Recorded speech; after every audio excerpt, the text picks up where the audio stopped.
శుక్లాంబరధరం విష్ణుం శశివర్ణం చతుర్భుజం ప్రసన్నవదనం ధ్యాయేత్ సర్వవిఘ్నోపశాంతయేత్. గురుర్బ్రహ్మా గురుర్విష్ణుః గురుర్దేవో మహేశ్వరः గురుః సాక్షాత్ పరబ్రహ్మ తస్మై శ్రీగురవే నమః. వ్యాసాయ విష్ణురూపాయ వ్యాసరూపాయ విష్ణవే నమో వై బ్రహ్మనిధయే వాసిష్ఠాయ నమో నమః. కూజంతం రామ రామేతి మధురం మధురాక్షరం ఆరుహ్య కవితాశాఖాం వందే వాల్మీకికోకిలం. శ్రుతిస్మృతిపురాణానాం ఆలయం కరుణాలయం నమామి భగవత్పాదశంకరం లోకశంకరం. వాగర్ధావివ సంపృక్తౌ వాగర్ధప్రతిపత్తయే జగతః పితరౌ వందే పార్వతీపరమేశ్వరౌ. సూక్తిం సమగ్రయతున స్వయమేవ లక్ష్మీః శ్రీరంగరాజమహిషీమధురైః కటాక్షైః. వైదగ్ధ్యవర్ణకుణగుంభనగౌరవైర్యాం కండూలకర్ణకుహరాः కవయోధయంతి. హైమోర్ధ్వపుండ్రమజహన్మకుటం సునాసం మందస్మితం మకరకుండలచారుగండం బింబాధరం బహుళదీర్ఘకృపాకటాక్షం శ్రీవేంకటేశముఖమాత్మని సన్నిధత్తాం. విమలపటీ కమలకుటీ పుస్తకరుద్రాక్షశస్తహస్తపుటీ కామాక్షీ పక్ష్మలాక్షీ కలితవిపంచీ విభాసి వైరించీ. మనోజవం మరుతతుల్యవేగం జితేంద్రియం బుద్ధిమతాం వరిష్టం వాతాత్మజం వనరయూధముఖ్యం శ్రీరామదూతం శిరసా నమామి. ఆపదామపహర్తారం దాతారం సర్వసంపదాం లోకాభిరామం శ్రీరామం భూయో భూయో నమామ్యహం. నారాయణం నమస్కృత్య నరం చైవ నరోత్తమం దేవీం సరస్వతీం వ్యాసం తతో జయముదీరయేత్. హరి ఓం. పరమేశ్వర స్వరూపైన సభకి నమస్కారం. మనకి జీవితంలో అనేకమైన సంఘటనలు జరుగుతుంటాయి. అసలు యథార్థములకు జీవితమే సంఘటనల యొక్క పరంపర. అయితే వెనక్కి తిరిగి చూసుకుని ఈ సంఘటన ఇలా ఎందుకు జరిగి ఉండి ఉంటుంది, ఈ సంఘటన జరిగిన తరువాత నేను ఎంత జారుడు మెట్ల మీద నిలబడి ఉన్నాను, నిజంగా ఏదో పరమేశ్వర అనుగ్రహం ఉండి రక్షింపబడ్డాను, కానీ నేను ఈ సంఘటనలని అలా కొనసాగిస్తే ఏ స్థాయికి కింద పడిపోయి ఉండేవాణ్ణో అనేటటువంటి అభిప్రాయం ఒకరికి ఏర్పడింది అనుకోండి, వాడు వెంటనే మళ్ళీ మెట్లెక్కడం ప్రారంభించినవాడు అని గుర్తు. అటువంటి సింహావలోకనం ఏమీ లేదనుకోండి, వాడు జారుడు మెట్ల మీద నిలబడి కిందకి వెళ్ళిపోతున్నవాడు అని గుర్తు.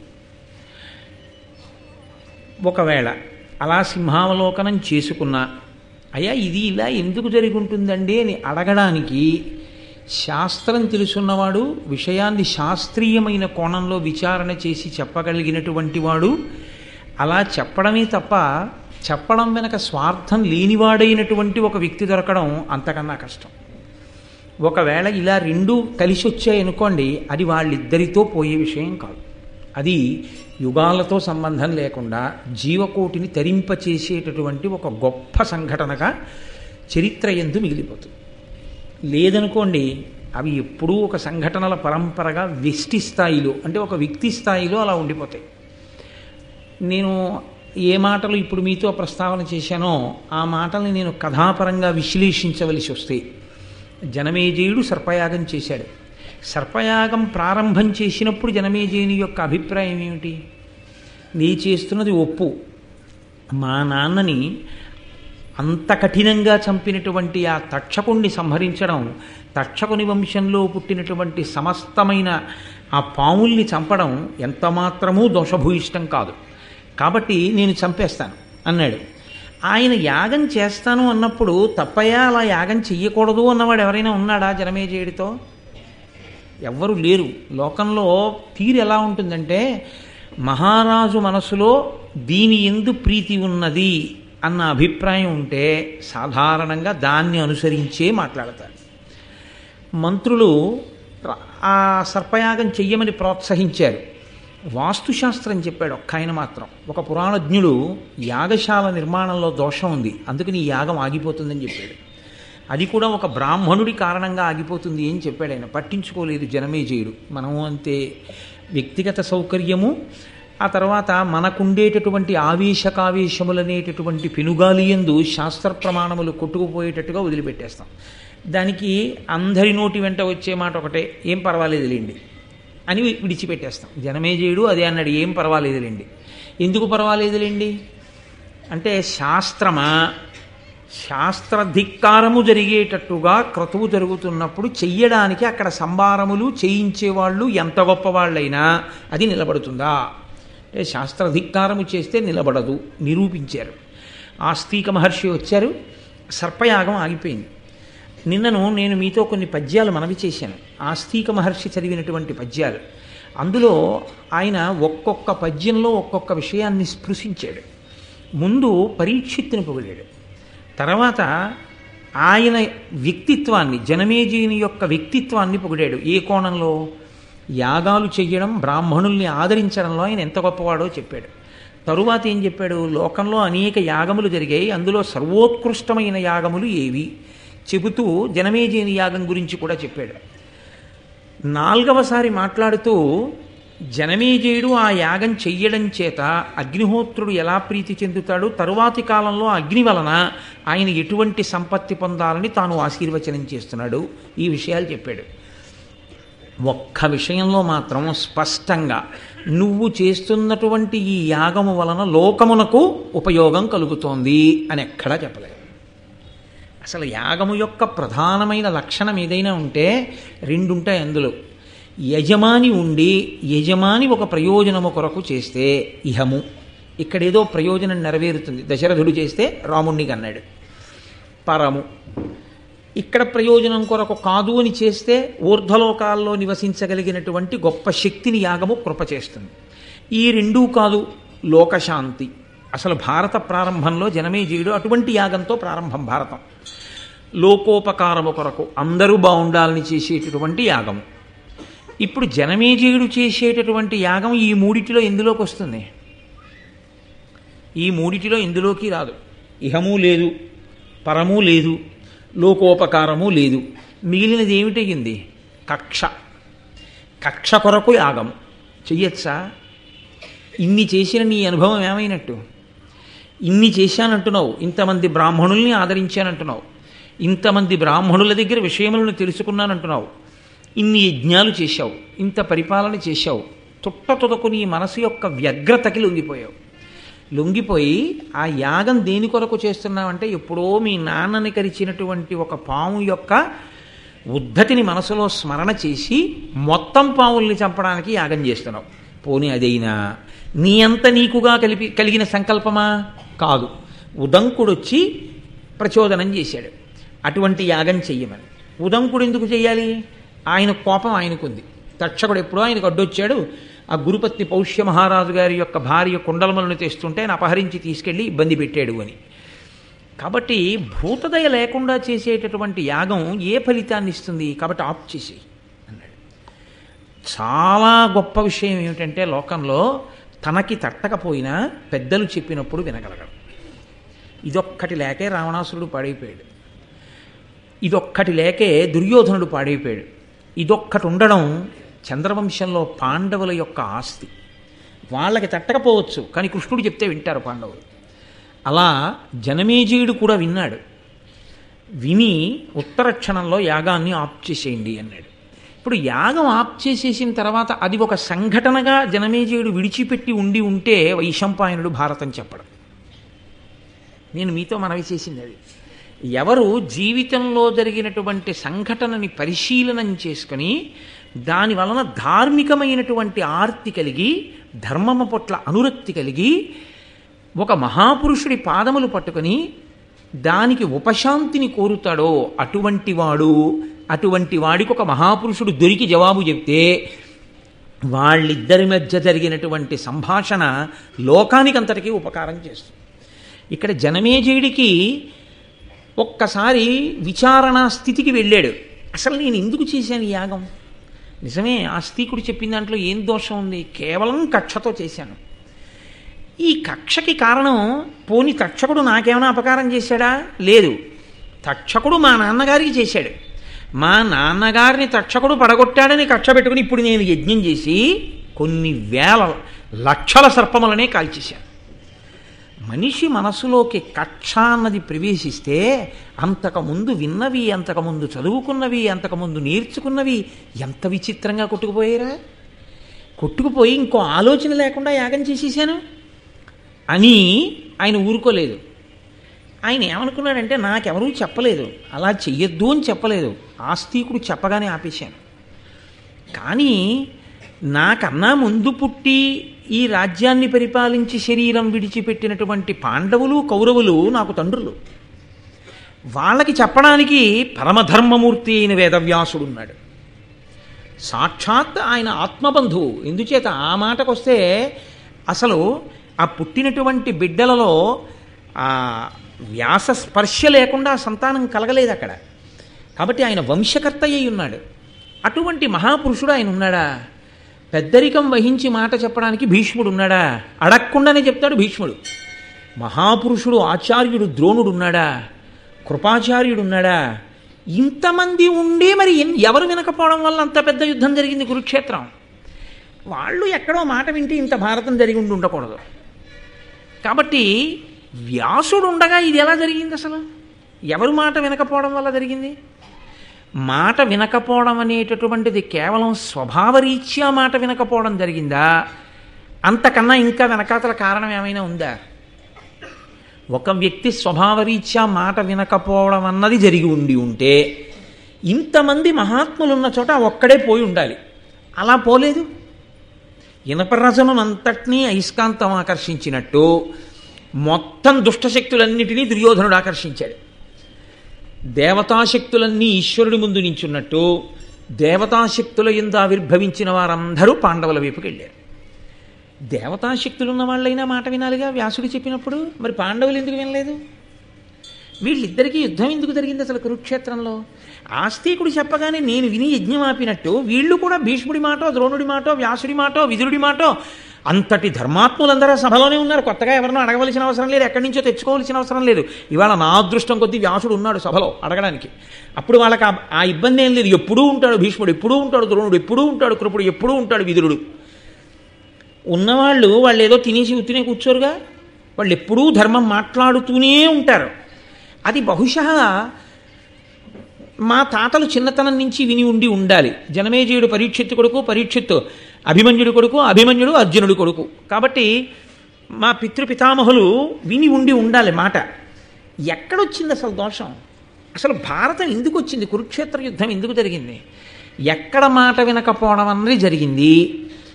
ఎవరెవరు మంచి మాటలు చెప్పారు, ఎవరెవరు మాట వినలేదు. ఎవరెవరు మాట వినకపోవడం వల్ల ఏ స్వభావముల చేత ఏ కారణముల చేత ఇంత భారత యుద్ధం జరగవలసి వచ్చింది. ఈ సంఘర్షణలో ఏవో చాలా గొప్ప గొప్ప విషయాలే ఉండుంటాయి తెలుసుకోవలసినవి. ఇప్పుడు కథని కథగా చెప్పేవాడు కాదు కావలసింది, కథలో ఉన్నటువంటి ధర్మసూక్ష్మములతో చెప్పేవాడు కావాలి మనకి. అదృష్టం ఏమిటంటే వ్యాసుడు ఉన్నాడు సభలో, యజ్ఞపరీక్షకుడిగా కూర్చుని ఉన్నాడు. ఆ వ్యాసుడే మహాభారత రచన చేసినవాడు. ఇతిహాస రచన, ఇతిహాస అన్న మాట ఎందుకంటారు అన్నది నేను మీతో మనవి చేశాను. ఇతిహాసం అది అలాగే జరిగినది. ఎందుకనంటే వ్యాసుడు కూడా అందులో ప్రధానమైన భూమిక పోషించాడు కాబట్టి. కాబట్టి వ్యాసుడు ఉన్నాడు. నేను అడుగుతాను, అడిగితే వ్యాసుడు చెప్పాలి. కానీ పెద్దలను అడిగితే పెద్దలు చెప్పాలని ఆశించి మీరు అడగవచ్చా? అదేం బాకీయా చెప్పాలని? కాదు. ఎందుకు చెప్పాలి? కృప కలిగి చెప్పాలి. కృప వారికి కలగాలి అంటే ఎందుకు కలగాలి? మన ఆర్తి అర్థమైతే కలగాలి. ఏదో తెలుసుకోవాలనేటటువంటి ఆర్తి అవతల వారి యందు ఉన్నది అంతే. గురువుగారు మాట్లాడడానికి అంతకన్నా ఇంకొక విషయాన్ని ప్రాతిపదికగా తీసుకోరు. గురువుగారు మాట్లాడే దేనికి మాట్లాడతారు అంటే కేవలముగా శిష్యుని యొక్క ఆర్తి చూసి మాట్లాడతారు. ఆవు పాలు ఎందుకు వదులుతుంది? తాను గడ్డి తిని నెమరు వేసి తయారు చేసిన పాలు కడుపులో పెట్టుకొని శిరములలోకి విడవకుండా పొదుగులో దాచుకున్న ఆవు ఏ కారణానికి పాలని విడిచిపెడుతుంది? ఆకలితో ఉంది దూడ అని గుర్తేమిటంటే పలుపు విప్పగానే పరుగెత్తుకెళ్ళి పొదుగులో 2 గుద్దులు గుద్దితే చాలు విడిచిపెట్టేస్తుంది. పొదుగులో 2 గుద్దులు గుద్దిన దూడకి పాలు విడిచిపెట్టకుండా ఉండలేని ఆవులా ఆర్తితో పాదములు పట్టుకున్నటువంటి శిష్యుడి వంక చూసి చెప్పకుండా ఉండలేక గురువు చెప్తాడు. కాబట్టి నాకిక్కడ వ్యాసుడు ఉన్నాడు, నా ఆర్తి ఆయనకు అర్థమైతే చాలు మాట్లాడతాడు. లేకపోతే ఆయనకి మాట్లాడవలసిన అవసరం లేదు, ఆయన చిరునవ్వు నవ్వి వెళ్ళిపోతారు. కాబట్టి ఇప్పుడు వ్యాసుడు మాట్లాడడం అంటే నా ఆర్తి అర్థమైతే మాట్లాడాలి. నా ఆర్తి అర్థమైతే మాట్లాడేస్తాడనుకోకూడదు. ఆయన ఎవరో నాకు అర్థమైందని కూడా ఆయనకు అర్థం అవ్వాలి. ఆయన యందు నా యొక్క పూజ్య భావన ఆయనకు అర్థమైంది అన్న విషయం కూడా స్పష్టము కావాలి. కాబట్టి ఈ కోణంలో జనమేజయుడు అడుగుతున్నాడు. లేకపోతే భారతాన్ని వైశంపాయనుడు చెప్పవలసిన అవసరం లేదు. మీరు ఏదైనా సరే ఒక గొప్ప గ్రంథం కానీ ఒక గొప్ప చరిత్ర కానీ ఆవిష్కరింపబడుతుంటే దానికి కారణమేది అన్నది తెలుసుకుంటే ఒక ప్రయోజనం ఉంటుంది. మనం కూడా జీవితంలో అలా ఊంచుకోవడం అలవాటు అవుతుంది. ఎందుకని అంటే తప్పు చెయ్యనివాడు, చెయ్యకుండా ఉండగలిగినవాడు, అసలు ఏ తప్పు చెయ్యకుండా నా జీవితం ఉంది అన్నవాడు చాలా కష్టం. ఏదో తప్పు అజ్ఞానం చేతనో అమాయకత్వం చేతనో తెలిసో ఎక్కడో జరుగుతుంది. కానీ దానిని విచారణ చేసుకుని కనుక నేను దీన్ని పట్టుకోకూడదు అని బాగా ప్రతిజ్ఞ చేసుకుని నిలబడగలిగిన వాడే దిద్దుకోగలిగినవాడు. లేకపోతే ఏదో ప్రతిదాన్ని చాలా చులకనగా తీసుకుంటూ పెద్ద విషయం ఏముందని కాకతాళీయము అంటారు. అలా కాకతాళీయంగా తీసుకున్నారనుకోండి, అలాంటి వారికి జీవితంలో ఎన్ని విననివ్వండి, ఎన్ని జరుగుతూ ఉండనివ్వండి, ఎన్ని చూస్తూ ఉండనివ్వండి, ఏమీ వరగదు. కొత్తగా మార్పు రాదు. ఎందుకు రాదు అంటే ఒక్కటే కారణం, వాళ్ళు ఆగి వెనక్కి చూడరు, విన్నదాన్ని తమ జీవితానికి సమన్వయం చేసుకోరు. ఈ రెండు ఎక్కడ ఉండవో అక్కడ అభ్యున్నతి ఉండదు. అందుకే గురువాక్యము అన్నది ఎటువంటిది అంటే, గురువాక్యము వర్షం లాంటిది. శిష్యుడు ఎటువంటి వాడు అంటే మట్టిలో ఉన్న విత్తనం అయితే మొలకెత్తుతుంది, రోటి మీద పడి ఉన్న విత్తనం అయితే మొలకెత్తదు. వాన నీరు ఒకవేళ రోటి గుంతలోకి చేరి అందులోకి విత్తనం తడిసి నానుతూ ఉండిపోయినా ఆ విత్తనం మొలకెత్తదు. ఎందుకంటే ఒక్కటే కారణం, అది బండరాతి మీద ఉన్నది కాబట్టి మొలకలెత్తదు. దానికి సహజంగా మెత్తని మట్టిలో అది లేదు. అదే మట్టిలో ఉన్నటువంటి విత్తనం మీద ఒక్క చినుకు చాలు మహావృక్షమై కూర్చుంది. అలా మహావృక్షము కావడానికి మట్టిలో ఉండడమే విత్తనం యొక్క ప్రధానమైనటువంటి యోగ్యత అయితే, విచారణ చేసుకుని తన జీవితంలోకి విన్న విషయాన్ని అన్వయం చేసుకుని నిలబడగలిగినటువంటి ప్రజ్ఞ ఉన్నవాడెవడో వాడు వేరొక ధర్మరాజు కాగలడు, తనని తాను దిద్దుకోగలడు. దాని కొరకు భారతాది ఇతిహాసములు వచ్చే అందుకు ఇచ్చారు మహానుభావుడు వ్యాసభగవానుడు. ఇది నేను చెప్పకపోతే ఎలా సమన్వయం చేసుకుంటారు వాళ్ళ జీవితాన్ని, ఎలా వాళ్ళని వాళ్ళు దిద్దుకుంటారు, అందుకు ఇచ్చారు.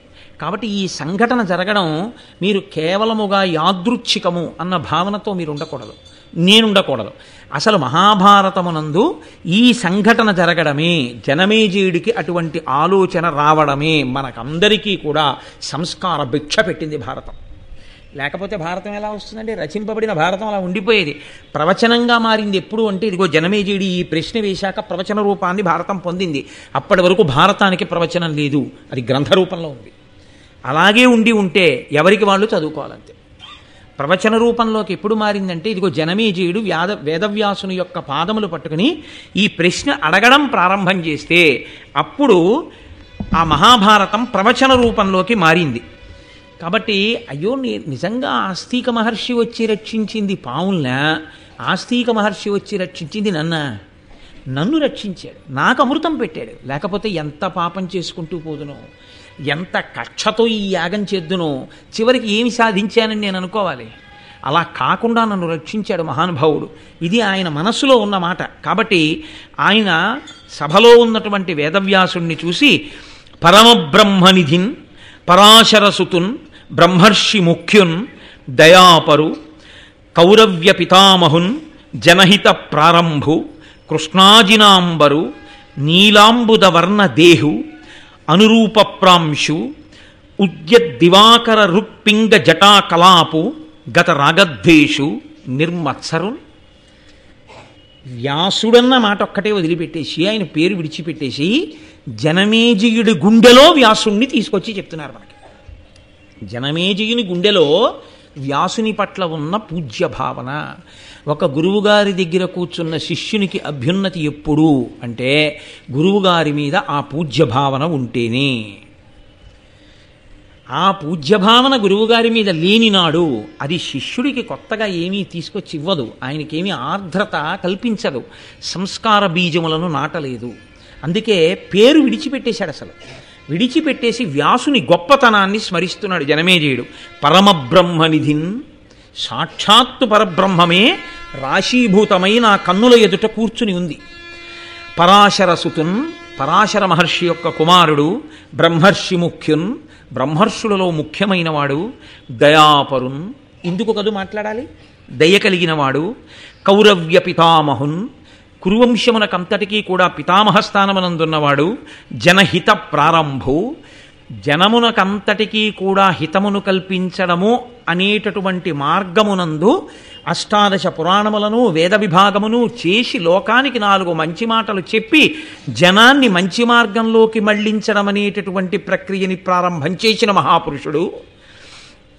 కృష్ణాజినాంబరు, కృష్ణాజినం కట్టుకుని ఉన్నవాడు, నీలాంబుదవర్ణదేహు, నల్లని మేఘం ఎలా ఉంటుందో అటువంటి శరీరంతో ఉన్నవాడు, అటువంటి కాంతితో ఉన్నవాడు, అనురూప ప్రాంశు, ఆ పేరుకి తగినటువంటి గుణములు కలిగినటువంటి వాడు, ఉద్యద్దివాకర రుక్పింగ జటాకలాపు, అప్పుడే ఉదయించినటువంటి సూర్యబింబము నుంచి వచ్చేటటువంటి కాంతి ఎలా ఉంటుందో అటువంటి కాంతితో మిరిసిపోతున్నటువంటి ఎర్రని జటలు చుట్టబడినటువంటి ఆ కొప్పు కలిగినటువంటి వాడు, గత రాగద్వేషు, రాగద్వేషములు లేనివాడు, నిర్మత్సరున్, ఏమాత్సర్యము లేనివాడు. అసలు వ్యాసుడు అన్న మాట ఎక్కడన్నా వాడారా? వ్యాసుడు లోకానికి తెలుసు, జనమేజయుడికి తెలుసు, మీకు తెలుసు, నాకు తెలుసు. కానీ వ్యాసుడు జనమేజయుడి గుండెలో ఎలా ఉన్నాడో ఆ పద్యం చెప్తాడు. గురువుగారిగా గురువుగారి పేరుతో అందరికీ తెలుసు. గురువుగారు నీకెలా తెలుసు? నీ గుండెలో గురువుగారు ఏమిటి? ఈ విషయంలో పర్వతం ఎలా చెలించకుండా ఉంటుందో గురువుని నమ్మిన శిష్యుడు అలాగే ఉండాలి. తన గురువు పట్ల అంత పూజ్య భావనతో ఉండాలి. శిష్యుడి గుండెలో గురువు అంటే పరబ్రహ్మమే, దైవమే. గురుర్బ్రహ్మ గురుర్విష్ణు గురుర్దేవో మహేశ్వర గురు సాక్షాత్ పరబ్రహ్మ. అందుకే పరమబ్రహ్మనిధిన్ అంటూ మొదలుపెట్టారు. అటువంటి వ్యాసుడి వంక చూసి జనమేజయుడు ప్రశ్న వేస్తున్నాడు. ఒక్క పద్యంలో అడిగాడండి. ఒక్క పద్యంలో ఎంత ఆర్తిని వెళ్ళబుచ్చాడో చూడండి. చేసిన యాగంలోంచి ఎంత ఆర్తి వచ్చిందో. జీవితంలో ఏదో సంఘటనల రూపంలో జీవితం గడిచిపోయినటువంటి వాడికి ఏ విచారణ ఉండదు. ఆలోచించుకోగలిగినటువంటి వాడు, విచారణ చేసుకోగలిగిన వాడిలో ఎంత పరిశీలన ఉంటుందో, ఎంత ఆర్తి ఉంటుందో, ఎంత తాపత్రయం ఉంటుందో జనమేజయుడి పద్యంలో అర్థమవుతుంది. దీనికి వేదవ్యాసుడు జవాబు చెప్పవలసి వచ్చింది. ప్రీతితో మీరును భీష్మాది కురువృద్ధ రాజుల నుండి భూరాజ్య విభవమెల్ల విభాగించి ఇచ్చిన తమ తమ వృత్తులనుండక వీగి పాండు ధృతరాష్ట్రనందనుల్ ధృతి చెడి వారేమి కారణంబున ప్రజాక్షయముగాగ భారత యుద్ధ ఉపార పరాక్రములు చేసిరి మీ పంపు సెయ్యరైరి ఎరిగి ఎరిగి వారి నేల వారింపరు ఇట్టి గోత్ర కలహమేల పుట్టే దీని కల తెరంగు తెలియంగా నా నతియిండు నాకు సన్మునీంద్రవంద్య గొప్ప మునుల చేత నమస్కరింపబడేటటువంటి స్వరూపము కలిగినటువంటి వాడా, ప్రీతితో మీరును భీష్మాది కురువృద్ధ రాజులు ఉండి భూరాజ్య విభవమెల్ల విభాగించి ఇచ్చినన్ పరమధర్మాత్ములు సమస్త శాస్త్రములు తెలిసిన మీరున్నారు. జనమేజయుడు వ్యాసుడిని అడుగుతున్నాడు. పరమధర్మాత్ముడైన భీష్మాచార్యుడున్నాడు, కురువృద్ధులున్నారు. వీళ్ళందరూ కలిసి రాజ్యాన్ని విభాగం చేశారు. ఇవ్వకుండా ఊరుకుని పంచుకోవడానికి దెబ్బలాడుకుంటే అది వేరు. అది ఎలా ఉంటుందంటే ఇదిగో గరుత్మంతుడు తినేసినటువంటి గజగజపాల్లో ఉంటుంది. కానీ ఇక్కడ దెబ్బలాడుకోవడానికి అవకాశం లేకుండా విభజించి ఇచ్చేశారు. ఎవరు విభజించి ఇచ్చారు? పరమధర్మాత్ములు విభజించి ఇచ్చారు. కాబట్టి ఇంకా దెబ్బలాడుకోవడానికి ఏముంది? ఏముండదు. రాజుల నుండి భూరాజ్య విభవమెల్ల విభాగించి ఇచ్చినన్ తమ తమ వృత్తులనుండక వీగి పాండు ధృతరాష్ట్ర నందనుల్ ధృతి చెడి వారేమి కారణంబున ప్రజాక్షయముగాక భారత యుద్ధం అపార పరాక్రములు చేసిరి. వాళ్ళిద్దరికీ ఇచ్చేసిన తర్వాత మళ్ళీ ఆ రాజుల్ని కూడా తీసుకుని ఆ దుర్యోధనుడు ఈ రాజుల్ని కూడా తీసుకుని పాండవులు కురుక్షేత్ర యుద్ధభూమికి ఎందుకు వెళ్ళారు? మీ మాట విని ఎవరికిచ్చిన రాజ్యం వాళ్ళు ఎందుకు పరిపాలించలేదు? వాళ్ళు ఎందుకు దెబ్బలాడుకున్నారు? అంటే తాను మాట వినడం వల్ల ఎంత గట్టెక్కేశాడో లోపల గుర్తొస్తోంది. కాబట్టి అసలు ఎందుకు వాళ్ళు యుద్ధం చేస్తే ఎందుకంత ప్రజాక్షయం అయిపోయింది? ఎందుకంతమంది చచ్చిపోయారు? భారత యుద్ధం అపార పరాక్రములు చేసిరి మీ పంపు సెయ్యరేరి. మీరు చెప్పిన మాట వాళ్ళు ఎందుకు వినలేదు? ఎరిగి ఎరిగి వారి నేల వారింపరు ఇట్టి గోత్ర కలహం ఎలా పుట్టే? బంధువుల్లో ఇంత కలహం ఎందుకు వచ్చింది? వాళ్ళని ఎవరు ఆపలేకపోయారా? దీని కల తెరంగు తెలియంగా ఆనతియుండు నాకు సన్మునీంద్ర వంద్య. ఇవన్నీ నాకు తెలుసుకోవాలనుంది, కాబట్టి నాకు అసలు ఈ గొడవలు ఎందుకు వచ్చాయి, ఎందుకు మాట వినలేదు మీ వంటి పెద్దలు ఉండగా. ఎంత అంటే పెద్దల మాట విని ఉంటే అన్నదొకటి జనమేజయుడిలోకి వచ్చిందా లేదా జరిగిన సంఘటనల వల్ల? చాలండి, గట్టెక్కిపోయాడంతే జనమేజయుడి జీవితంలో. తెలియక తప్పు చేయడం తప్పు కాదు, తెలిసిన్నవారు చెప్పినప్పుడు దిద్దుకోవడం గొప్ప. అది వచ్చేసింది జనమేజయుడికి. ఇది మా పూర్వీకులు ఎందుకు చేయలేదని వేస్తున్నాడు ప్రశ్న. ఇప్పుడు ఈ ప్రశ్న అడిగితే మహానుభావుడు వ్యాసుడు నోరు విప్పి ఒక్క మాట మాట్లాడలేదు. ఆయన వైశంపాయనుడి వంక చూసి అన్నాడు, నువ్వు చెప్పు అన్నాడు. ఏం అలా ఎందుకు అనాలి అంటే, ఆయన మహాభారత రచన చేసి కూర్చోబెట్టుకుని మొట్టమొదట తన శిష్యుడికి చెప్పాడు. సుమంతుడు, పైలుడు, వైశంపాయనుడు, జైమిని వీళ్ళని కూర్చోబెట్టుకుని చెప్పాడు. శిష్యులు గురువు దగ్గర వినడము అంటే ఎలా వినాలి? పరమ జాగ్రత్తతో వినవలసి ఉంటుంది. ఎక్కడ ఏమాత్రం జారిపోతే ఎరిపోతుందో అని అంత జాగ్రత్తగా విని ఉంటే తడువుకోవలసిన పని లేదు. నువ్వు వెంటనే చెప్పగలిగి ఉండాలి భారతాన్ని. కాబట్టి గురువు మాట్లాడినా గురువుగారి పనుపున శిష్యుడు మాట్లాడుతున్నా ఇంకంతకన్నా అదృష్టం ఏముంది? గురువుగారు పక్కన కూర్చుని శిష్యుడిని మాట్లాడు అన్నారనుకోండి, శిష్యుడు మాట్లాడుతుంటే గురువు ఎంత పొంగిపోతారు. ఓ, నేను చెప్పింది వీడు బాగా విన్నాడు, అందుకే ఇలా చెప్పగలుగుతున్నాడు. కాబట్టి నువ్వు చెప్పు, భారతం చెప్పు జనమేజయుడికి. ఇప్పుడు మీరు ఒక్క విషయం ఆలోచించాలి. ఇక్కడి నుంచి భారతంలో శ్రోత వక్త మారుతున్నారు. ఇప్పటి వరకు ప్రవచనం చేసింది సౌతి, ఇప్పటి వరకు విన్నవాళ్ళు నైమిషారణ్యంలో శౌనకాది మహర్షులు. ఇంకా ఇక్కడి నుంచి ప్రవచనం చేస్తున్నవాడు వైశంపాయనుడు, వింటున్నవాడు జనమేజయుడు, కూర్చున్నవాడు వేదవ్యాసుడు. అంటే మొదట ఎవరు చెప్పారని సౌతి చెప్తున్నట్టు ఈ సంఘటన సౌతి చెప్తున్నాడు. కాబట్టి మొట్టమొదట మహాభారతాన్ని వ్యాస సమక్షంలోనే ప్రవచనం చేసినటువంటి ఘనత వైశంపాయనునకు దక్కింది. వైశంపాయనుడు భారతాన్ని ఏ కారణం వల్ల వ్యాసుడి యొక్క పాదాల దగ్గరే నిలబడి తడువుకోకుండా అంత గొప్పగా భారతాన్ని చెప్పగలిగాడు? ఒకే ఒక్క కారణానికి చెప్పగలిగాడు. ఏ కారణానికో తెలుసా అండి? తన గురించి ఒక్క పద్యం కూడా చెప్పకపోవడం వల్ల. ఇది భారతంలో పరమరహస్యం. ఇంత భారతాన్ని ప్రవచనం చేసినటువంటి వైశంపాయనుడు తన గురించి కానీ తన తల్లిదండ్రుల గురించి కానీ ఇంత భారతము చెప్పినటువంటి వాడు ఈ వైశంపాయనుడు అని ఎక్కడా చెప్పలేదు. ఆయన భారతం చెప్పే ముందు చేసిన పని ఏమిటంటే, గురువుగారు భారతం చెప్పు అనగానే వేదవ్యాసుడి పాదముల దగ్గర సాష్టాంగ నమస్కారం చేశాడు. చేసి, గురువర్యా మీరు ఆనతిచ్చారు అంటే కార్యం జరిగిపోయినట్టే, ప్రవచనం చేస్తాను, మీరు శాసించినట్లే భారతం చెప్తాను.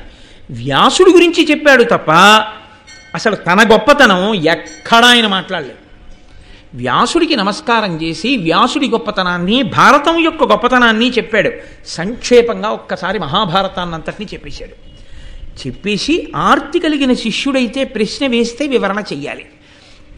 వేదవ్యాసుని యొక్క గొప్పతనాన్ని చెప్పాడు.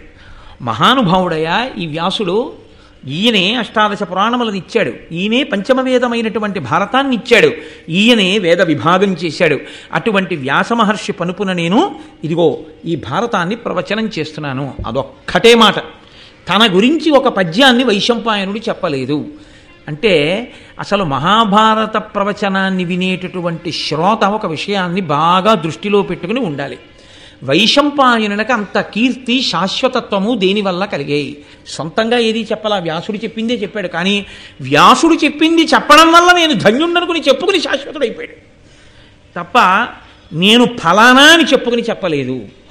భగవత్ సంబంధమైనటువంటి విషయాన్ని ప్రవచనం చేసేటటువంటి వాడికి ఉండవలసిన ఏకైక అర్హత ఆ భగవంతుని యందు నిరతిశయమైన భక్తి, భగవత్ కథ రచన చేసినటువంటి ఋషి పాదముల యందు భక్తి. తన గురించి తెలియవలసిన అవసరం లేదు. భారతం మీద ప్రసంగాలు కోటేశ్వరరావు గారు చేస్తున్నారు అంటే కోటేశ్వరరావు గారి బయోడేటా ఏమిటి అన్న విషయాన్ని నేను చెప్పక్కర్లేదు, మీరు వినక్కర్లేదు, అనవసరం. నేను వ్యాస హృదయాన్ని ఏమైనా చెప్పగలనా? వైశంపాయన హృదయాన్ని చెప్పగలనా? నేను నన్నయ్య గారి హృదయాన్ని ఏమైనా నేను చెప్పగలనా? అలా చెప్పగలిగితే, నేను పరమభక్తితో వాళ్ళకి నమస్కారం చేసి కూర్చోగలిగితే అదే నాకు భారతం చెప్పడానికి అర్హత. కాదు, తన గొప్పతనాన్ని కోరుకోకుండా గురువుగారి యొక్క వైభవాన్ని మాత్రమే స్మరిస్తూ గురువుగారి కింకరుడిగా ఇది చెయ్యగలిగిన అదృష్టం నాకు పట్టిందని చేసిన శిష్యుడెవరో వాడు శాశ్వతత్వాన్ని పొందుతాడు, వాడు తరిస్తాడు. తప్ప ఇది నేను చేస్తున్నాననేటటువంటి అహంకార స్పర్శ తగిలితే గురువు ఎంత గొప్పవాడైనా, గురువు పక్కన నువ్వు చేరినా నీవు ఆ అభ్యున్నతిని పూర్ణంగా పొందలేవు. ఇది వైశంపాయనుడు మనకి నిరూపించి చూపించాడు మహాభారతంలో. వైశంపాయనుడే అంత వినయంగా మాట్లాడితే, అంత భారతం చెప్పగలిగిన వాడు ఏ సభలో ఎక్కడ మీరు మీ బయోడేటా చెప్పుకుని మీ క్వాలిఫికేషన్లు, మీ గొప్పతనాలు, మీ బిరుదులు, మీ అక్కర్లేనితనాలు చెప్పుకుని అందుకు నేను భారతం చెప్తున్నానని మీరు చెప్పగలరా? నాకు చెప్పండి. ఇవి ఏం చెప్పి వైశంపాయనుడు చెప్పాడు? అది చెప్పడానికి నువ్వు చదువుకున్న చదువా కారణం? ఒక్కనాటికి కాదు. ఏదైనా అనుగ్రహం అంటూ ఉంటే అది కేవలం పరదేవతానుగ్రహం, కృష్ణానుగ్రహం, వ్యాసానుగ్రహం, కవిత్రయం యొక్క అనుగ్రహం. ఆ భావన లోపల పెట్టుకుని చెప్పిన నాడు, ఆ భావనతో విన్ననాడు గురువు యొక్క అనుగ్రహం పరిపూర్ణంగా కలుగుతుంది. వ్యాస భగవానుని యొక్క అనుగ్రహం మనకి పరిపూర్ణంగా కలుగుతుంది. కాబట్టి ఆయన భారత కథని ప్రారంభం చేస్తూ అన్నాడు, వాసవ ప్రతిముండు వసువను నాతండు చేది భూనాథుండు శిష్టలోక నుతకీర్తి మృగయా వినోదార్థమడవికి జని ఒక్క ముని జనాశ్రమమునందు నిర్వేదమున మహానిష్టతో సన్యస్త శస్త్రుడై తపమొప్ప జలుపుచున్న ఆతని పాలికి అమరగణంబుతో ఇంద్రుండు వచ్చి తానిట్టులనియే. ఒకానొకప్పుడు వాసవ ప్రతిముండు వసువను నాతండు, ఇంద్రుడితో సమానమైనటువంటి బలాపరాక్రమములు కలిగినటువంటి రాజు వసువు అనబడేటటువంటి వాడు. ఆయన చేది భూనాథుండు, చేది రాజ్యాన్ని పరిపాలిస్తూ ఉండేవాడు. అందులో శిష్టలోక నుత కీర్తి, లోకంలో ఉండేటటువంటి మంచివారి చేత కీర్తింపబడినవాడు. ఎవరు పడితే వాడు కీర్తించడం గొప్ప కాదు. లోకంలో మహాత్ములైన వారు, పెద్దలైన వారు, శిష్టులైనటువంటి వారు, అటువంటి వారు గుణములను కీర్తిస్తే శహబాష్ అనొక్క మాట అంటే తన జీవితానికి సార్థకత. కాబట్టి శిష్టలోకనుత కీర్తి మృగయా వినోదార్థమడవికి జని, ఆయన మృగయా వినోదార్థము, ఆయన కూడా వేట నెపం మీద అడవికి వెళ్ళి జంతువుల్ని వేటాడాడు. ఒక్క మునిజనాశ్రమమునందు నిర్వేదమున మహానిష్టతో సన్యస్త శస్త్రుడై తపమొప్ప చరుపుచున్న ఆతని పాలికి అమరగణంబుతో ఇంద్రుండి వచ్చి, ఆ ఆశ్రమంలోకి వెళ్ళి అక్కడ తపస్సు చేసుకుంటున్నటువంటి ఋషుల్ని చూశాడు. ఏముంటుంది ఆశ్రమంలో? ఏమీ ఉండదు. తాటాకుతో నేసినటువంటి కప్పు, లేదా ఆ జనుముతో నేసిన కప్పు, వెదురుతో కట్టి మట్టితో అలికినటువంటి గోడలు. ఆ గోడ కూడా పూర్తిగా ఉండదు, పిట్టగోడ అంత మట్టి ఉంటుంది, మిగిలింది వెదురుతో ఉంటుంది. కర్రతో చేసినటువంటి ఒక ఆచమన పాత్ర, ఏదో కొద్దిగా కావలసినటువంటి సంభారములు, ఇన్ని పువ్వులు, ఇన్ని పత్రాలు, కాస్త తేనె, 4 పళ్ళు, ఇన్ని దుంపలు తప్ప ఇంకా ఏది అక్కడ భోగ వస్తువు ఉన్నది ఏది ఉండదు. మనం లోకంలో ఇది ఉంటే మనకి సుఖంగా ఉంటుందని మనం ఏమనుకుంటామో అవేమీ అక్కడ ఉండవు. ఎన్ని ఉన్నా సుఖశాంతులు లేని మనం ఉంటాం, ఇవేవీ లేకుండా శాంతిగా ఆయన ఉంటాడు. అంతే తేడా. అందుకే అన్నీ ఉన్నవాడు శాంతి కోసం అక్కడికి వెళ్తుంటాడు. కాబట్టి ఇప్పుడు రాజుకి నిర్వేదం ఎందుకు కలిగింది? ఒక్క మునిజనాశ్రమమునందు నిర్వేదమున మహానిష్టతో సన్యస్త శస్త్రుడై తపమొప్పజలుపుచున్న ఆతని పాలికి అమరగణంబుతో ఇంద్రుండు వచ్చి తానిట్టులనియే అనవలసిన అవసరం ఏమిటి? రాజు చూసి అనుకున్నాడు, ఒరే, చేది రాజ్యాన్ని పరిపాలించాను, ఇంద్రుడితో సమానం అనిపించుకున్నాను, ఇంత బలపరాక్రమాలు ఉన్నవాణ్ణి, కానీ ఏమిటి నేను సాధించింది? అంతఃపురంలో ఉన్నాను, చలువరాతి మేడల్లో తిరిగాను, హంసతూలికా తల్పాల మీద పడుకున్నాను, కానీ శాంతి ఒక్కటే లేదు. ఎప్పుడూ మనసులో బెంగే, ఏదో పీడ గురించినటువంటి ఆలోచనే. ఈయనో పరమేశ్వరుణ్ణొక్కడిని నమ్ముకుని ఇంత తేనె, 4 పళ్ళు, ఇన్ని పువ్వులు, ఇంత పత్రి పెట్టుకుని హాయిగా ఈ కుటీరంలో, ఈ ఆశ్రమంలో ఎంత ప్రశాంతంగా ఉన్నాడు. నేను రాజదండం పట్టు కూర్చుంటే నా చాట్న కొట్టుకుంటున్నారు అందరూ. ఈయన అలా కూర్చుని ఈశ్వరుణ్ణి ధ్యానం చేస్తూ కూర్చుంటే సహజంగా జాతి వైరం ఉన్నటువంటి ప్రాణులు జాతి వైరాన్ని మరిచి చెలిమి చేసి తిరుగుతున్నాయి ఈయన తపప్రభావానికి.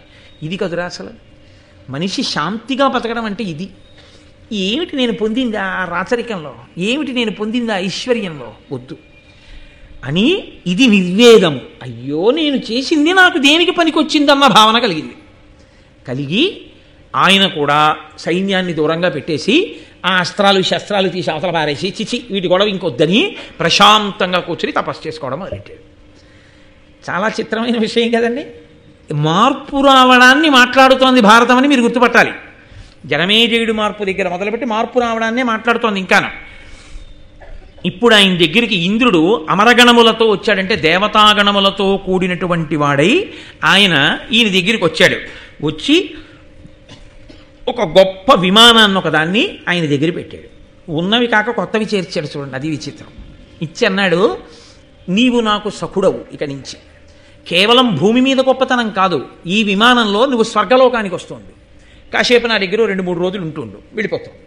ఇప్పుడు పెదవులతో పిలవడం ఒక ఎత్తు, గుండెతో పిలవడం ఒక ఎత్తు. ఎప్పుడైనా మా ఊరు వస్తే ఒకసారి రండి అనడం వేరు, మీరు ఎలా అయినా ఖాళీ చేసుకుని మా ఇంట్లో 2 రోజులు ఉండేటట్టుగా రండి అనడం వేరు కాదు. మా ఊరు వస్తే రండి అన్నప్పుడే అర్థమైపోయింది. మన పని మీద ఏమైనా పెడితే ఒకసారి ఆయన ఇంటికి వెళ్ళాలి, ఉంటాడు నాకు తెలియదు. మీరు ప్రయత్నపూర్వకంగా మా ఇంటికి రండి 2 రోజులు, ఈ ఊళ్ళో 2 రోజులు మా ఇంట్లో ఉండి వెళ్ళాలి మీరు, తప్పదు అన్నాడు అనుకోండి, గుండెలతో పిలుస్తున్నాడని గుర్తు కదండి. కాబట్టి ఇంద్రుడు ఈయన పొందిన శాంతికి మిచ్చి ఇవన్నీ ఇస్తున్నాడు. ఇప్పుడు ఇంకా శాంతి ఉంటుందా, ఇంకా కొత్త అల్లర్లు ప్రారంభమవుతాయా? కొత్త అల్లరే ప్రారంభమవుతుంది. కాబట్టి ఇప్పుడు బాహ్యంలో గొప్ప వైభవాన్ని కృప చేస్తున్నాడు. ఒక దివ్య విమానాన్ని ఇచ్చి ఏదో మీరు అప్పుడప్పుడు మా దగ్గరికి వచ్చి స్వర్గలోకంలో కాసేపు కూర్చుని ఉంటాడంటే ఎలా పెడతాడు? ఒక దివ్య విమానం ఇచ్చాడు. ఈ విమానంలో స్వర్గలోకానికి వచ్చేస్తే 2-3 రోజులు మా దగ్గర ఉండి సంతోషంగా గడిపి పెడుతుందిరు. కానీ అంతేకాదు, నీకు ఈ మణి సువర్ణ విమానంతో పాటుగా నీ శరీరానికే ఒక దివ్యత్వం ఇచ్చేస్తున్నాను. ఇక నీకు కొత్త దేదీప్యమానమై దివ్యత్వముతో కూడినటువంటి శరీరమును పొంది ఉంటావు. వాడని పద్మాలతో కూడినటువంటి మాల ఒకటి నీకు ఇస్తున్నాను. అది వేసుకుని ఉంటే నీకు శత్రువులైనటువంటి రాజులు నీ మీద విడిచిపెట్టేటటువంటి బాణములు అసలు నీ శరీరానికి వచ్చి తగలవు. అది నిన్ను అలా కాపాడుతుంటుంది. ఆ పద్మాలు ఎన్నటికీ వాడిపోవు, అలాగే అవి ఎప్పుడు గుబాళిస్తూ ఉంటాయి. అటువంటి మాల ఇస్తున్నాను. దీనితో పాటుగా దుష్ట శిక్షణ శిష్టరక్షణ చెయ్యడానికి నీకు వేణు ఇష్టిని కూడా ఇస్తున్నాను. అంటే ఒక వెదురు కర్ర ఒకటి ఇస్తున్నాను. అది ఒక దివ్యమైన వెదురు కర్ర. ఆ కర్ర నువ్వు చేత్తో పట్టుకుంటే దుష్టులను శిక్షించగలవు, శిష్టులను రక్షించగలవు. కాబట్టి ఇదిగో ఇవన్నీ నీకు ఇస్తున్నాను. కాబట్టి నువ్వు చక్కగా సంతోషంగా కాలం గడుపు. ఇప్పుడు ఆయన దేవేంద్రుడు ఏ సంవత్సరంలో ఏ తిథి నాడు తనకి ఇవన్నీ ఇచ్చాడో జ్ఞాపకం పెట్టుకుని ఆ తిథి నాడు ఒక ఉత్సవం చేస్తుండేవాడు. ఈ మాలని, ఈ విమానాన్ని, ఈ వేణుయష్టిని ఇవన్నీ నాకు ఇంద్రుడు కృప చేసిన రోజు అని ఇంద్రోత్సవము అని పేరు పెట్టి ఇంద్రపరంగా ఒక ఉత్సవం చేస్తుండేవాడు. ఘనముగా ఇంద్రోత్సవమునరించు మహీపతులకు ఒగి ఆయుర్వర్ధనమునగు పెరుగు సంతతి అనవరతము ధరణి ప్రజకు అభివృద్ధియగున్. ఈయన్ని చూసి ఈ ఇంద్రోత్సవాన్ని పక్కనున్న రాజులు కూడా ప్రారంభం చేశారు. చిత్రం ఏమిటంటే పరమేశ్వరుణ్ణి, పరమశివుణ్ణి ఉద్దేశించి ఇంద్రుణ్ణి ఉద్దేశించి ఈ ఇంద్రోత్సవం ఎవరు చేస్తారో అటువంటి రాజులందరికీ కూడా ఆయుర్దాయం పెరుగుతుంది, సంతతి వృద్ధిలోకి వస్తారు. అనవరతము ఎప్పుడూ కూడా వాళ్ళు పరిపాలించేటటువంటి భూమి మీద ఉన్న ప్రజలు సుఖశాంతులను పొందుతారు. అంటే ఆ ఇంద్రోత్సవము కృతజ్ఞతా పురస్సరంగా చేసిన రాజులకి శివానుగ్రహంగా, ఇంద్రానుగ్రహంగా అవి ఉన్నవాడు ఏది పొందుతున్నాడో అటువంటివి ఉత్సవం చేసిన వాడు కూడా పొందగలుగుతున్నాడు. కాబట్టి అందరూ ఆ ఉత్సవం చేసి సంతోషంగా ఉన్నారు. ఆ ఇంద్రుడు ఇచ్చిన వరంతో ఈ వసువుకి బృహద్రథుడు, మణివాహనుడు, సౌబలుడు, యదువు, రాజన్యుడు అనబడేటటువంటి 5 కుమారులు జన్మించారు. చాలా సంతోషంగా ఉన్నారు. 5 కొడుకులు పుట్టారు. పరమ సంతోషంగా ఉన్నాడు. ఇంద్రోత్సవం చేస్తున్నాడు. పక్క రాజులు కూడా నేర్చుకున్నారు. ఆనందంగా కాలం గడిచిపోతోంది. ఈ కాలం గడిచిపోతున్నటువంటి రోజులలోనే ఒక చిత్రమైనటువంటి సంఘటనల పరంపర ఒకటి జరిగింది. ఈయన రాజధాని నగరానికి చాలా దగ్గరలో శుక్తిమతి అని ఒక నది ప్రవహిస్తూ ఉండేది. సాధారణంగా రాజుల యొక్క కోటకి చాలా దగ్గరలో ఎప్పుడు ఏదో ఒక నదీ ప్రవాహం వెడుతూ ఉంటుంది. కందకాల్లో నీటిని నింపడానికి, కోటలో ఉన్న వాళ్ళకి కావలసినటువంటి నీరు దొరకడానికి వాళ్ళు ఎప్పుడు నీటి ఒడ్డునే కోట కడతారు. కాబట్టి అక్కడ ఆ శుక్తిమతి అనబడేటటువంటి నది ప్రవహిస్తుండేది. నదిని స్త్రీవాచకంతో చెప్తారు. సముద్రాన్ని పుంవాచకంతో చెప్తారు. అందుకే నదులన్నీ సముద్రుణ్ణి చేరుతాయి. సముద్రుణ్ణి భర్తగా చెప్తారు, నదుల్ని పత్నులుగా చెప్తారు. ఈ శుక్తిమతి అనేటటువంటి నది ప్రవాహం వెడుతున్నప్పుడు ఆవిడ అందచందాలు చూసిందో పర్వతం. ఆ పర్వతం పేరు కోలాహలము. ఆ పర్వతానికి నది నచ్చింది. ఈవిడ మీద మనసు పెంచుకున్నాడు. అంటే ఏమన్నా అలా ఉంటుందా లోకంలో అని మీరు అనుకోకూడదు. జీవుడు అని ఒకడు ఉంటాడు. ఇప్పుడు నేను అన్నప్పుడు జీవుడు ఒకడు ఉంటాడు అనుభవించడానికి. అసలు యథార్థమునకు జీవుడు అనుభవించడానికే సుఖదుఖాలని శరీరం వస్తుంది. ఈ శరీరం ఈశ్వరుడు ఎందుకు ఇస్తాడంటే పాపం తీయాలి, పుణ్యం తీసేయాలి. ఈ రెండు ఎలా తీసేయాలి? దీన్నో దాన్ని ఇస్తాడు, ఈ శరీరాన్ని ఇస్తాడు. ఇచ్చి జీవుడిని ఇందులో పెడతాడు. పెడితే ఈ మోకాలు నొప్పి పెట్టింది అనుకోండి, ఏమిటోనండి మోకాలు నొప్పి అని జీవుడు ఎవరి మోకాలు మీదో కిందటి జన్మలో కొట్టినటువంటి పాపాన్ని ఇప్పుడు పోగొట్టుకుంటాడు. ఇది ఉంది కాబట్టి. అందరూ రోహిణీ కార్తీలో విలవిల్లాడిపోతుంటే ఈయనొక్కడు ఏసీలో కూర్చుంటాడు. అప్పుడు సుఖం పేరుతో ఇది సంతోషిస్తుంటుంది. పుణ్యాన్ని అలా తీసేస్తాడు. ఇప్పుడు ఏం పోతున్నట్లని మీరు లెక్కేసుకోవాల్సి ఉంటుంది. సుఖం అనుభవిస్తే పుణ్యం పోతోంది, దుఃఖం అనుభవిస్తే పాపం పోతోంది. ఈ రెండు అనుభవాలకి ఇదే కావాలి. ఇప్పుడు ఈ రెండిటి కోసం ఇది ఇచ్చి దీనిలో జీవుణ్ణి కూర్చోబెడతాడు. ఈ జీవుడు కనబడుతున్నాడా? ఇదే కనబడుతుంటుంది. డాక్టర్ గారి దగ్గరికి వెళ్తే ఈ నొప్పి చేత జీవుడు బాధపడుతున్నాడు అనం. ఇది నొప్పెడుతోందండి మోకాలంటాం కదండి. జీవుడు ఒకడు ఉంటాడు. వీళ్ళు జీవస్థాయిలో మాట్లాడుతున్నారని మీరు అర్థం చేసుకోవాలి. అందుకని కోలాహలమన్న పర్వతానికి ఈ శుక్తిమతి అన్న నది నచ్చింది. నచ్చి ఆయన అమాంత కోలాహలం అనేటటువంటి పర్వతం లేచొచ్చి ఈ శుక్తిమతి అనేటటువంటి నదీ ప్రవాహానికి అడ్డంగా కూర్చుంది. అనగా స్త్రీ పురుష సంబంధంగా అనుభవించింది అని ఒక మాట అంటే దోషమేం లేదు. కానీ బలాత్కారముగా ఆ నదిని అనుభవించింది ఆ కోలాహలం అనేటటువంటి పర్వతం. ఆ శుక్తిమతి అన్న నది పొందినటువంటి పరితాపాన్ని రాజు అర్థం చేసుకున్నాడు. రాజు అంటే ఎవరు? క్షితినాథుడు. లోకంలో ఏ జీవుడికి బాధ కలిగినా ఆయన రక్షించాలి. అందుకని ఆయన వెళ్ళి తన కాలుతో తన్నాడు ఆ కోలాహలం అన్న పర్వతాన్ని. అది ఎగిరి ఎక్కడో పడిపోయింది. ఆయన అంతటి బలవంతుడు. ఆయన పేరు వసువు. కానీ ఆయన ఇంద్రుడిచ్చిన విమానంలో పైన తిరుగుతుంటాడు కాబట్టి ఆయన్ని ఉపరిచర వసువు అని పిలిచారు. పైన తిరిగే వసువు అని. ఆ ఉపరిచర వసువు కాలుతో తంతే కోలాహలం అన్న పర్వతం వెళ్ళి ఎక్కడో పడింది. అంటే మీరు ఇందులో ఒక విషయాన్ని బాగా గమనించాలి. ఏదో కథ కింద వినడం కాదు. రాజు అనగా ఎంత ధర్మాన్ని పాటించి ప్రాణుల యొక్క గొప్పతనాన్ని చూస్తుంటాడో, సమస్త ప్రాణుల యొక్క క్షేమాన్ని రాజు ఎలా చూడాలో చెప్తోంది. కాబట్టి ఎవరు నోరున్న మనిషి కాడు. నదికి ఆపదొస్తే ఆ పర్వతాన్ని తన్నాడు. కానీ ఆ పర్వతం ఈ నదితో సంగమించినటువంటి కారణం చేత ఆ నదికి ఓ కొడుకు పుట్టాడు, ఓ కూతురు పుట్టింది. వాళ్ళు మనుష్య శరీరంతో పుట్టారు. ఇది ఈశ్వరాజ్ఞ. దీనికి కారణం ఏమిటి అన్నది నేను మీకు బాగా అర్థం కావలసిన స్థితి ఒకటి వస్తుంది. అక్కడ నేను మీకు చెప్తాను. మహాభారతం ధర్మమే మాట్లాడుతుంది ఎప్పుడు. ఇప్పుడు ఆ పుట్టినటువంటి కొడుకు పేరు సుపదుడు, ఆ పుట్టినటువంటి ఆడపిల్ల పేరు గిరిక. ఆ నది అంది మహానుభావుడు అదిగో ఆ ఉపరిచర వసువు వచ్చి కాలుతో తన్నాడు కాబట్టి ఆ కోలాహలం అన్న పర్వతం ఎక్కడో పడింది. నాకు అదిగో ఆ కోలాహలం అన్న పర్వతం వల్ల ఓ కొడుకు కూతురు పుట్టారు. వీళ్ళని రాజుకు అప్పచెప్పేస్తానని రాజుకి ఇచ్చేసింది కానుకగా. అయితే రాజు ఇందులో ఈ గిరిక యొక్క అందచందాలు చూసి సంతోషించి తాను పెళ్లి చేసుకున్నాడు. ఈ పిల్లవాడు ఉన్నాడే సుపదుడు, వీణ్ణి తన సేనాపతిగా నియామకం చేశాడు. ఇప్పుడు శుక్తిమతి నదికి పుట్టినటువంటి కొడుకు ఉపరిచర వసువు యొక్క సేనాపతి. శుక్తిమతి నదికి కోలాహల పర్వతానికి పుట్టినటువంటి కూతురు గిరిక ఉపరిచర వసువుకి భార్య. ఇక్కడ మీరు కొంచెం విశాల హృదయంతో జాగ్రత్తగా వినవలసి ఉంటుంది. లేకపోతే వ్యాస భగవానుడికి నన్నయ్య గారికి ఇంత చాలా తక్కువ స్థాయిలో రచన చేయవలసిన అగత్యం పట్టిన వాళ్ళు కారు వాళ్ళు అన్న పవిత్ర హృదయంతో వినవలసి ఉంటుంది. ఈ గిరిక అందచందాల మీద రాజు యొక్క మనసు నిలబడింది. ఎప్పుడు నిలబడి ఉంది? ఆమె ఋతుమతి అయి ఉన్నది ఒకసారి. అప్పుడు ఈయన పితృదేవతలు పిలిచి, ఉపరిచర వసువు యొక్క పితృదేవతలు పిలిచి, నీ భార్య ఋతుమతి అయి ఉన్నది, అందుకని నీవు వెళ్ళి ఆమెకి మాంసాహారమును తెచ్చిపెట్టు అన్నారు. నేను దాపరికం లేకుండా ధర్మాన్ని మాట్లాడవలసి వస్తే మీతో ఒక విషయాన్ని నేను ప్రస్తావన చేయవలసి ఉంటుంది. బ్రహ్మచర్యము అని శాస్త్రంలో ఒక మాట. ఈ బ్రహ్మచర్యము అన్నది గృహస్థాశ్రమ ప్రవేశాత్పూర్వ బ్రహ్మచర్యము ఒకటి ఉంటుంది. గృహస్థాశ్రమ ప్రవేశం తర్వాత కూడా బ్రహ్మచర్యం ఉంటుంది. ఎలా ఉంటుంది అంటే సంతానమును పొందడం అనేటటువంటిదే ప్రధానమైన ప్రయోజనం గృహస్థాశ్రమానికి. కాబట్టి సంతానమును పొందడానికి అత్యంత యోగ్యమైన కాలము ఋతుస్నాత అయిన భార్యా సంగమము కనుక ఋతుస్నాత అయి భార్య ఉన్న కాలంలో భర్త ఎక్కడికో వెళ్ళిపోడు, భార్య దగ్గరే ఉంటాడు. అది ఆయనకి ధర్మం, అది పతి ధర్మం, ఇది పత్నీ ధర్మం, సత్సంతానము కొరకు. ఎందుకంటే వివాహము ప్రజాపత్యర్థం కాబట్టి ఆమె యొక్క బలం, ఆమె యొక్క శక్తి బాగా ఉంటేనే మంచి పిల్లవాడు లోపల తయారవుతాడు.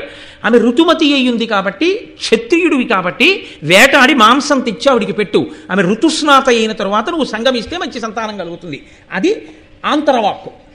అందుకని పితృదేవతలు చెప్పిన మాట విని ఉపరిచర వసువు వేటకెళ్ళాడు. వేటకి వెళ్ళి ఆయన జంతువుల్ని వేటాడుతున్నాడు. ఆయన మహానుభావుడు, సామాన్యుడు కాడు.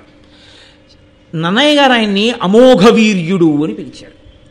అమోఘవీర్యుడు అంటే ఏ కారణము చేత కూడా నిష్ప్రయోజనమయ్యేటట్టుగా వీర్యము స్ఖలనమయ్యేవాడు కాడు అని దాని అర్థం. అయితే ఈ మాటని నేను మీకు బాగా అర్థం అవడానికి ఒక ఉపమానంతో చెప్తే మీరు తేలిగ్గా పట్టుకోగలుగుతారు. నేను ఎక్కువ దాని గురించి ప్రసంగం చెయ్యక్కర్లేదు. ఒక మహానుభావుడు తెల్లవారుజామున 5 గంటలకి కూర్చుని ఇలా ఆసనం వేసుకుని వెన్నుపాము నిటారుగా పెట్టి భ్రూమధ్యమునందు చూసి జపం చేసుకోవడం మొదలు పెడితే రాత్రి 9 గంటలకి కన్నులు విప్పి ఒక పావుగంట అయి ఉంటుందా అని అడిగాడు ఆయన. అడిగితే తెల్లవారుజామున 5 గంటలకు కూర్చున్నారు మీరు జపానికి, ఇప్పుడు రాత్రి 9 అయింది అంటే మీరు 16 గంటలు జపం చేశారు, మీరు పావుగంట అయిందా అని అడుగుతున్నారు. అంటే ఇప్పుడు ఇది నాకెలా ఉంటుంది నాలాంటి వాడికి?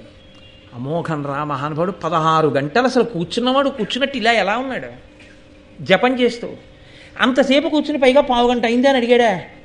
అలా ఎలా ఉండిపోయాడండి ధ్యానంలో అని ఆయన గురించి నేను ఆలోచించినప్పుడు నా స్థాయిలో నాకు ఆయన్ని ఏమంటాను? మహానుభావుడండి బాబు, నిజంగా అలా ఎలా కూర్చున్నాడండి అంటాను. ఎందుకని? నేను అలా ఉండలేను కాబట్టి నాకు ఆయన మహానుభావుడు కదండి. నేను కూడా అలా ఉండగలను అనుకోండి, నేను 17 గంటలో 18 గంటలో కూర్చోగలను అనుకోండి. అలా నాకు జపం చేసినప్పుడు పావుగంటలాగో 10 నిమిషాలలాగో అనిపిస్తుంది అనుకోండి, కొన్ని గంటలు జపం చేసిన అప్పుడు నేను ఏమంటాను? ఓ నవ్వు నవ్వి ఊరుకుంటాను. అది సహజమని, ఎందుకని నాకు తెలుసు కాబట్టి కదా. అలా నిష్కారణముగా వీర్యము స్ఖలనమయ్యి ఆ వీర్యము ప్రయోజనము లేకుండా పతనమైపోవడం అనేటటువంటి అలవాటు లేని ఒక మహాపురుషుడు గురించి విన్నప్పుడు సామాన్యులకి అయ్యి బాబు అలా ఉంటుందా అనిపించవచ్చు, కానీ ఆయన అమోఘ వీర్యుడు అన్న మాటకు అర్థం అంతే. ఇప్పుడు మీరు పట్టుకోగలిగారు, అంతకన్నా ఇంకా నేను వ్యాఖ్యానం చేయక్కర్లేదు. కాబట్టి అత్తటి అమోఘ వీర్యుడైనటువంటి మహానుభావుడు ఉపరిచర వసువు వేటకి వెళ్ళాడు. ఋతుస్నాత అయిన భార్యా సంగమము ఆయన ధర్మం. అందుకని భార్య యొక్క అందచందాలని మనసులో తలుచుకున్నాడు. ఆమెని మనసులో తలుచుకోవడం ఉత్తమ పురుష లక్షణం. కేవలము భార్య యందు మాత్రమే కామము కలిగి ఉంటే ఆయన ఉత్తమ పురుషుడు అని గుర్తు. కాబట్టి ఇప్పుడు ఉపరిచర వసువు యందు దోషం పట్టడం ఎంత మాత్రమూ తప్పు కాదు. పైగా భార్య ఋతుస్నాత సంగమకాలం, అందుకని ఆయన భార్య అందచందాల్ని స్మరించాడు. హఠాత్తుగా వీర్యము స్ఖలనమైంది. ఆయన అమోఘ వీర్యుడు. అది నిష్ప్రయోజనము కారాదు. అందుకని చిరగని ఆకుదొప్పలోకి పట్టి దాన్ని ముడివేసి పెంపుడు డేగని పిలిచి, వేటకెళ్ళేటప్పుడు కుక్కల్ని డేగల్ని తీసుకెళ్తారు, పెంపుడు డేగని పిలిచి దాని మెడలో కట్టి పట్టుకెళ్ళి నా భార్యకి ఇచ్చేయి అన్నాడు. ఇప్పుడు ఈ డేగ వెళ్ళిపోతుంది. పావురాలు ఇవి పూర్వం పెంపుడు పక్షులు వెళ్ళే వీళ్ళకి, అది వెళ్ళిపోతుంది. ఆ వెళ్ళిపోతున్నటువంటి సమయంలో వేరొక డేగ చూసింది. దాన్ని చూసి దాని మెడలో వేలాడుతున్నటువంటి ఆ ఆకు పొట్లాన్ని మాంసఖండం అనుకుని ఆ డేగ ఈ డేగతో ఆ మాంసం కోసం యుద్ధం మొదలెట్టి ఈ రెండూ కలిసి కొట్టుకోవడంలో దాని మెడలో కట్టినటువంటి ఆ ఆకు దొప్పతో కూడిన పొట్లం పైపు. ఆయన అమోఘ వీర్యుడు కదండి, ఆయన సామాన్యుడు కాడు, మహాపురుషుడు. ఎట్టి పరిస్థితుల్లో అది దుర్వినియోగం అవ్వదు. ఇప్పుడు అది వెళ్ళి ఒక సరోవరంలో పడింది. ఆ సరోవరంలో పడినప్పుడు అందులో అద్రిక అనబడేటటువంటి ఒక చేప ఉంది. ఆ చేప ఎవరు? ఆవిడ ఒక అప్సరస. ఆవిడ ఉద్ధతితో ప్రవర్తిస్తే చతుర్ముఖ బ్రహ్మగారి శాపవాక్కు విడిచిపెట్టారు. నువ్వు ఇంత ఉద్ధతితో ప్రవర్తిస్తున్నావు కాబట్టి శాప వైపుట్టన్నారు. ఆవిడ వెళ్ళి ఆయన కాళ్ళ మీద పడింది, తప్పైపోయింది, నాకు ఎప్పుడు శాప విమోచనం అంది. సృష్టిలో ఎన్నడూ జరగని రీతిలో శాపవయ్యుండి కూడా ఇద్దరు మనుష్యులకి ఏనాడు జన్మనిస్తావో ఆనాడు నీకు శాప విమోచనం అన్నాడు. ఇప్పుడు చిత్రమైన సందర్భం ఒకటి జరిగి తీరాలి, లేకపోతే ఆవిడికి శాప విమోచనం జరగదు. ఇది వెనక నడిపించేవాడు ఒకడున్నాడు. బ్రహ్మగారి మాట నడుస్తోంది, ఈశ్వరుడు అన్నవాడు ఒకడున్నాడు, వాడు నడిపిస్తున్నాడు ఇవన్నీ. ఇప్పుడు ఈ ఆకు దొప్ప పొట్లం చిరగడం వల్ల ఉపరిచర వసువు యొక్క వీర్యం 2 బిందువులు నీటిలో పడుతుండగా 2 చుక్కల్ని కూడా ఈ అద్రిక అనే చేప తలెత్తి ఏదో అనుకుని మింగింది. అది స్త్రీ శరీరంలోకి ప్రవేశించడంలో లోపల 2 బిడ్డలు పెరిగారు. ఈ చేప 10 నెలల తర్వాత మత్స్యకారులకు దొరికింది. అబ్బో ఎంత పెద్ద చేపో, ఎంత పెద్ద కడుపో అని ఆ చేప కడుపు కోసేశారు. ఎప్పుడైతే 2 మనుష్యులకు జన్మనిస్తుందో అప్పుడు ఆమెకి శాప విమోచనం. కాబట్టి అద్రిక నాకు 2 పిల్లలు పుడితే నేను మళ్ళీ అప్సరసనైపోవచ్చని ఆవిడ చూస్తోంది. ఆవిడ కడుపులోంచి ఒక మగపిల్లవాడు, ఒక ఆడపిల్ల పైకొచ్చారు. వచ్చిన మగపిల్లవాడి పేరు మత్స్యరాజు. ఆయన మత్స్యదేశానికి అధిపతి అయ్యాడు. ఆడపిల్ల పేరు మత్స్యగంధి. ఆమె ఎక్కడ నిలబడితే అక్కడి నుంచి యోజనం దూరం పాటు చేపల వాసన కొడుతూ ఉంటుంది. కాబట్టి ఆమెని మత్స్యగంధి అన్నారు. చేప కడుపులోంచి వచ్చింది కదండి. ఈ మత్స్యగంధిని మాత్రం దాశరాజు అనబడేటటువంటి వ్యక్తి, పడవలు నడిపేటటువంటి మత్స్యకారుల కుటుంబానికి చెందినటువంటి వాడు. ఆయన పిల్లని పెంచుకొని యమునా నది ఒడ్డున ఆమెను నించోపెట్టి వచ్చేపోయే యాత్రికుల్ని పడవలో యమున దాటించు అని చెప్పాడు. ఆ పిల్ల అక్కడ నిలబడి వచ్చే వాళ్ళని పడవ దాటిస్తోంది.